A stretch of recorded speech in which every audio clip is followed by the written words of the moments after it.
बाळासाहेबांचा आवाज वापरणं योग्य वाटते का त्यांचा AI तंत्रज्ञान?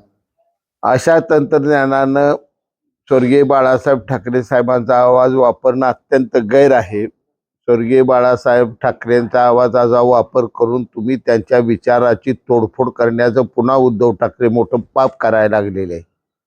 उद्या कुठलाही आवाज टाकून सोनिया गांधी फार मोठ्या होत्या, शरद पवार फार देवासारखा माणूस आहे, असे सुद्धा शब्द बाळासाहेब ठाकरेंच्या आवाजात तुम्ही वापर करा. हे बंद करावं. ह्यांनी ही पोरखेळा हा उद्योग यांनी करू नये. महाराष्ट्राच्या जनतेनं कालच्या विधानसभेच्या निवडणुकीत खरी शिवसेना कुणाची हे मतदानाच्या रूपाने दाखवून दिले. शिंदे साहेबांचं नेतृत्व महाराष्ट्राच्या तळागाळातल्या सर्व लोकांनी आता मनापासून स्वीकारलेला आहे आणि त्यांचा द्वेष करून कोणतंही उद्धव ठाकरे हातात काय लागणार नाही. उद्धव ठाकरे हा शिव्या देणारा माणूस अशी त्याची प्रतिमा झाली. ज्यांना शिवाय ऐकायच्या आहेत तेवढीच लोक त्यांच्या सभेला जात आहेत.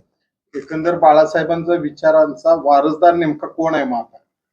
बाळासाहेब ठाकरे यांच्या विचाराचे वारस 100% उपमुख्यमंत्री एकनाथजी शिंदे साहेब आहेत.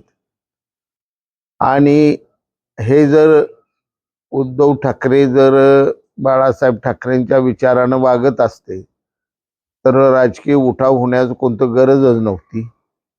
त्यांनी निवडणूक भाजप बरोबर लढवली, भाजपचा विश्वासघात केला आणि अचानक काँग्रेस बरोबर सरकार स्थापन केलं. हिथंच बाळासाहेबांच्या विचाराची जेवढी होती तेवढी त्यांनी मोडतोड करून टाकलेली. संजय राऊत म्हणतायत हे जे काल जे